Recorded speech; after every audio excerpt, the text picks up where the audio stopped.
39 आमदारांनी मंत्रिपदाची शपथ घेतली। मात्र या मंत्रिमंडळामध्ये आता भुजबळांचं नाव नसल्याने भुजबळ काहीसे नाराज आहेत आणि हीच नाराजी आता राष्ट्रवादीला भोवणार की काय असा सवाल उपस्थित होतोय। भुजबळांना मंत्रिपद नाकारल्याने कार्यकर्ते नाराज आहेत। भुजबळ फार्मवर समर्थकांची बैठक सुरू आहे। त्याचबरोबर 12 वाजता छगन भुजबळ पत्रकार परिषद घेणार आहेत आणि या पत्रकार परिषदेत ते आपली भूमिका मांडणार आहेत। जेव्हा त्यांना पत्रकारांनी घेरलं तेव्हा त्यांनी कोण वरिष्ठ असा संतापजनक सवाल उपस्थित केला। त्याचबरोबर दुसरीकडे महायुतीच्या नेत्यांकडून भुजबळांची मनधरणी सुरू आहे।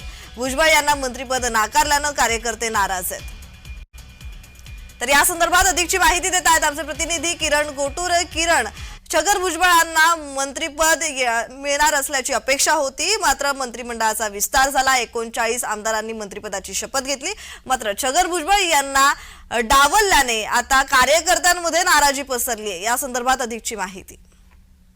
सध्या महत्वाची ही बातमी म्हणावी लागेल, कारण काल महायुती सरकारचं मंत्रिमंडळ विस्तार झालेला आहे आणि या मंत्रिमंडळामध्ये अनेक महत्वाच्या नेत्यांना स्थान देण्यात आलेलं नाहीये। त्यामुळे काही प्रमाणात ही नाराजी आपल्याला कालपासून दिसून येत आहे। नाशिकमध्ये सुद्धा भुजबळ हे राष्ट्रवादी काँग्रेसचे एक महत्वाचे वरिष्ठ नेते आहेत।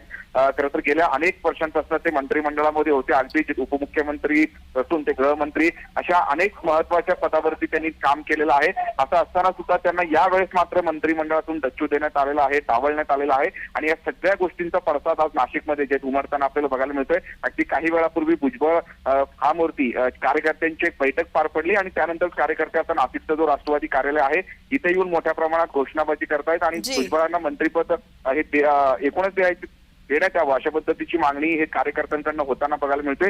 खरं तर या सगळ्या मुद्द्यावरती अजितदादांना भेटण्यासाठी आता काही लोक जे आहेत ते मुंबई आणि नागपूरकडे जात आहेत अशा पद्धतीचं माहिती मिळत आहे। त्यामुळे या सगळ्या या घटनेवर किंवा या प्रकरणावरती आता राष्ट्रवादीकडनं वरिष्ठ नेत्यांकडनं काय भूमिका घेतली जाते किंवा काय प्रतिक्रिया देण्यात येतं हे पाहणं महत्वाचं असणार आहे। जी, धन्यवाद किरण, तुम्ही दिलेल्या माहितीसाठी।